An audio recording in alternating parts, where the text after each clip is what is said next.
നമസ്കാരം, ഇടുക്കി ലൈവിലേക്ക് സ്വാഗതം. ഇന്ന് നമ്മൾ ഇടുക്കി ലൈവിലൂടെ കാണാൻ പോകുന്ന കാഴ്ചകൾ പണ്ട് കാലത്ത് വീടുകളിൽ മണ്ണെണ്ണ ഉപയോഗിച്ച് കത്തിച്ചിരുന്ന കുറേയധികം വിളക്കുകളാണ് നമ്മൾ കാണാൻ പോകുന്നത്. ഈ വിളക്കുകൾ ഉള്ളത് ശ്രീ ടെഡി ചീരാങ്കുഴിയിൽ അദ്ദേഹത്തിൻ്റെ ശേഖരത്തിലുള്ള കുറച്ച് കട്ടപ്പന സ്വദേശിയാണ്. അദ്ദേഹത്തിൻ്റെ ശേഖരത്തിൽ നിന്നുള്ള കുറച്ച് കാഴ്ചകളാണ് നമ്മൾ കാണാൻ പോകുന്നത്. അപ്പോൾ നമുക്ക് ഏതായാലും ടെഡി ചായ നമുക്ക് ഇന്ന് പ്രേക്ഷകർക്ക് വേണ്ടിയിട്ട് ഈ വിളക്കുകളുടെ വിശേഷങ്ങൾ പങ്കുവയ്ക്കാം അല്ലേ? ഇതെല്ലാം ബ്രാസിലും ബ്രൗൺസിലും ഒക്കെ ചെയ്തിരിക്കുന്നതാണ്. ഇത് ചെമ്പിലുണ്ടാക്കിയിരിക്കുന്ന ഒരു മണ്ണ വിളക്കാണ്. ചെമ്പ് വിളക്ക് ഇത് ചെമ്പിലാണ്. എൻ്റെ പിടിയൊക്കെ പോയതാണ്. ഇതൊക്കെ മണിവിളക്ക് എന്ന് പറയപ്പെടുന്ന റയറായിട്ടൊരു വിളക്കുണ്ട്. മണിവിളക്ക് എന്തൊക്കെയാണ് പറയുന്നതിന്. പിന്നെ അതുപോലെ തന്നെ ഇതും റയറായിട്ടുള്ള കുറേ പഴയകാലത്തെ വിളക്കുകളാണ്. ഇങ്ങനെ ഇതെല്ലാം മണ്ണെണ്ണയുടെ തന്നെ. പിന്നെ അലുമിനിയത്തിൻ്റെ വിളക്കുകളുണ്ട്. ഇതും അതുപോലെ തന്നെ പണ്ട് കാലത്ത് വിദേശ നിർമ്മിതമായിട്ടുള്ള ഒരു വിളക്കാണ്. ഇതിൻ്റെ ഗ്ലാസ് ഒന്നും കിട്ടാനില്ല. ഞാൻ കമ്പത്ത് കിട്ടുമെന്ന് പറഞ്ഞ് അന്വേഷിച്ച ഒരാളോട് പറഞ്ഞിട്ടുണ്ട്. ഇത് എനിക്ക് നമ്മുടെ ടീച്ചർ എനിക്ക് ഗിഫ്റ്റ് തന്നതാണ്. നമ്മുടെ ഓസാന സ്കൂളിൽ പഠിപ്പിച്ചുകൊണ്ടിരുന്ന ടീച്ചർ എനിക്ക് ഗിഫ്റ്റായിട്ട് തന്നതാണിത്, ഈ വിളക്ക്. പിന്നെ ഇത് രണ്ടും പഴയ കാലത്തെ മേശവിളക്കുകളാണ്. മേശപ്പുറത്തൊക്കെ കത്തിച്ച് വെച്ച് മേശപ്പുറത്തൊക്കെ പൂമുഖത്തൊക്കെ മേശപ്പുറത്തൊക്കെ മണ്ണെണ്ണ ഒഴിച്ച് കത്തിച്ച് വെച്ചിരുന്ന വിളക്കുകളാണ്. ഇത് നമ്മൾ റാന്തൽ വിളക്കുകൾ എന്നൊക്കെ റാന്തൽ പറയുന്ന റാന്തൽ വിളക്കാണിത്. ഇത് ബെഡ്റൂം മാച്ച്. പണ്ട് കാലത്തെ എല്ലാ കല്യാണ ഫംഗ്ഷനുകളും അങ്ങനെയുള്ള ഫംഗ്ഷനുകളൊന്നും ഇന്നത്തെ പോലെ ഇലക്ട്രിസിറ്റി ഒന്നും കോമൺ അല്ലാതിരുന്ന ഒരു കാലഘട്ടങ്ങളിൽ അതാണ് ഉപയോഗിച്ചുകൊണ്ടിരുന്നത്. പിന്നെ നമ്മൾ യാത്രയൊക്കെ പോകുമ്പം നമുക്ക് വെട്ടാൻ കിട്ടാൻ വേണ്ടി ഉപയോഗിച്ചുകൊണ്ടിരുന്ന കൈ പിടിച്ചുകൊണ്ട് യാത്ര ചെയ്യാൻ പറ്റുന്നൊരു മണ്ണെണ്ണ വിളക്കാണിത്. ഇതും വെള്ളിമലയിലുള്ള ശശിധരൻ്റെ ഒരു പേഴ്സണൽ കളക്ഷനാണിത്. അവരുടെ പാരമ്പര്യ വസ്തുവാണ്. പിന്നെ അതുപോലെ തന്നെ ഇവിടേക്ക് നമ്മൾ തിരിച്ചു വന്നു കഴിഞ്ഞാൽ ഇത് പണ്ട് കാലത്ത് നമ്മുടെ BSNLൻ്റെ ഒക്കെ കേബിളുകൾ, ഫിറോളുകളൊക്കെ ഇതൊക്കെ തമിഴ്നാട്ടിൽ ഉപയോഗിച്ചുകൊണ്ടിരുന്നതാണ്. ഒരുപാട് കാലം പഴക്കമുള്ളതാണ്. ഈ കേബിളുകളൊക്കെ ഷ്രിങ്ക് ചെയ്യാൻ വേണ്ടി, ഹീറ്റ് ചെയ്യാൻ വേണ്ടിയൊക്കെ ഉപയോഗിച്ചുകൊണ്ടിരുന്ന ഇരുമ്പൊക്കെ ഹീറ്റ് ചെയ്ത് ചൂടാക്കി അത് ചെയ്യാൻ വേണ്ടി ഉപയോഗിച്ചുകൊണ്ടിരുന്ന ഒരു ഹീറ്റ് ബ്ലോവറാണ്. ഇത് മണ്ണെണ്ണ കൊണ്ട് തന്നെ ഉപയോഗിച്ചുകൊണ്ടിരുന്ന ഗ്യാസ് കട്ടർ പോലെ തന്നെ കട്ട് ചെയ്യാൻ ഉപയോഗിച്ചിട്ടുള്ള നോസിലുണ്ട്.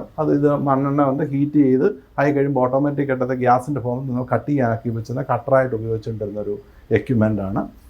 ഇതും അതുപോലെ തന്നെ നമ്മൾ പണ്ട് കാലത്ത് നമ്മൾ സ്റ്റൗവ് എൻ്റെ കുട്ടിക്കാലത്ത് 1960 ഇത് ഒരു നമ്മളൊക്കെ കുട്ടിക്കാലത്തൊക്കെ ഞങ്ങളൊക്കെ ഹോസ്റ്റലിൽ നിന്ന് പഠിക്കുന്ന സമയത്തൊക്കെ ഇതിനകത്തൊക്കെയാണ് കുക്ക് ചെയ്തുകൊണ്ടിരുന്നത്.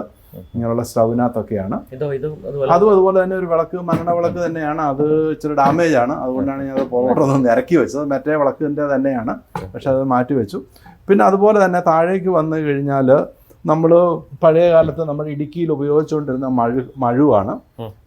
ഇതും ആദ്യകാലത്ത് നമ്മുടെ അയ്യപ്പൻ കോവിൽ കാലഘട്ടത്തിൽ ഉപ്പുതറയിലൊക്കെ കുടിയേറ്റ പ്രദേശത്ത് നിന്ന് ഇറക്കി വിടുന്ന ആ ഒരു പ്രദേശത്തുള്ള ഇവരിപ്പോൾ താമസിക്കുന്നത് മഴുവാണ്. ഈ മഴുവിനൊരു പ്രത്യേകത എന്ന് പറഞ്ഞാൽ ഇത് നമുക്ക് താഴെ ഒരു തട്ട് തട്ടിക്കഴിഞ്ഞാൽ നമുക്ക് ഊരിയെടുക്കാൻ പറ്റും.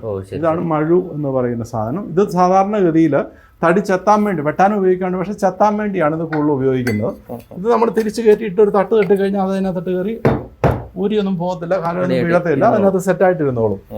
പിന്നെ ഇതും അതുപോലെ തന്നെ പണ്ട് കാലത്ത് ഇവിടെ വർക്ക് ചെയ്തിരുന്നത് ശശിധരൻ എന്ന് പറഞ്ഞ ഒരാൾ, പുള്ളിയുടെ ഫാദർ ഉണ്ടാക്കി വെച്ചിരുന്ന പുല്ലൊക്കെ. ഇന്ന് ഇതിന്റെ പുതിയ മോഡലുകളൊക്കെ പല പുതിയ ഐറ്റം എന്ന് പറഞ്ഞ ആൾക്കാർ ഇറക്കുന്നുണ്ട്. ഇത് കട്ടപ്പനക്കാരൻ തന്നെ ഉണ്ടാക്കിയതാണ്. പണ്ട് ഒത്തിരി കൊല്ലം പുള്ളിയൊക്കെ മരിച്ചു പോയിട്ട് തന്നെ കുറെ കൊല്ലങ്ങളായി. പുല്ല് വെട്ടാൻ വേണ്ടി പുള്ളി ഉണ്ടാക്കി വെച്ചിരുന്നതാണിത്. കേരള വാട്ടർ അതോറിറ്റിയിൽ പണ്ട് കാലത്ത് വർക്ക് ചെയ്തു പോയ മനുഷ്യനാണ്. ഇത് പിന്നെ ഇതെന്ന് പറഞ്ഞു കഴിഞ്ഞാൽ പണ്ട് കാലത്ത് ഞങ്ങൾ എരുമേലിക്കടുത്ത് വെച്ചുച്ചിറ എന്ന് പറഞ്ഞ സ്ഥലത്താണ് താമസിച്ചത്, ഞങ്ങളുടെ തറവാട്. അവിടെ ആദ്യകാലത്ത് നെൽകൃഷി, റബ്ബറൊക്കെ കോമൺ ആവുന്നതിന് മുമ്പ് ആദ്യമൊക്കെ നെൽകൃഷിയായിരുന്നു. അപ്പം നെൽകൃഷിക്ക് മരുന്നടിക്കാൻ, പിന്നെ റബ്ബർ പ്ലാന്റേഷൻ വന്നു കഴിഞ്ഞപ്പോൾ റബ്ബറിനെല്ലാം നമുക്ക് തുരിശടിക്കുന്ന ഒരു പരിപാടി ഉണ്ടായിരുന്നു. അതായത് ഇന്നത്തെ ഈ പുതിയ കാലഘട്ടത്തിലെ മെഷീൻ്റെ രണ്ട് പഴയ കാലഘട്ടങ്ങൾ 72 വർഷത്തോളം പഴക്കമുണ്ട്, 25 വർഷത്തോളം പഴക്കമുണ്ട്. ഇതിനകത്തോടെ രണ്ട് സൈഡിൽ നിന്ന് 2 ഹോസ്, ഡബിൾ ഹോസ് ഇട്ട് നമുക്ക് 2 ഹാൻഡിൽ വെച്ച് നമുക്ക് ഉപയോഗിക്കാൻ പറ്റുമായിരുന്നു. ഇത് എൻ്റെ വീട്ടിലുള്ള ആയിരുന്നു. ഇത് പഴയ കാലത്ത് ഉപയോഗിച്ചുകൊണ്ടിരുന്നതാണ്. അത് ഞാൻ ഇവിടേക്ക് കൊണ്ടുവന്നതാണ്. അപ്പം ഇന്നത്തെ എപ്പിസോഡിൽ നമ്മൾ കണ്ടത് ടെഡി ചായൻ്റെ ശേഖരത്തിൽ നിന്നുള്ള കുറേയധികം വിളക്കുകളും അതുപോലുള്ള കുറച്ച് ഉപകരണങ്ങളൊക്കെയാണ് നമ്മൾ കണ്ടത്. അപ്പോൾ കാഴ്ചകൾ ഇവിടെ അവസാനിക്കുന്നില്ല. ഒരുപാട് ശേഖരമാണ് അദ്ദേഹത്തിൻ്റെ കയ്യിലുള്ളത്. നമ്മളെ വിസ്മയിപ്പിക്കുന്ന, നമ്മളെ അത്ഭുതപ്പെടുത്തുന്ന കുറേയധികം കാഴ്ചകളുമായിട്ട് നമുക്ക് വീണ്ടും കാണാം. അതുവരെ നന്ദി, നമസ്കാരം.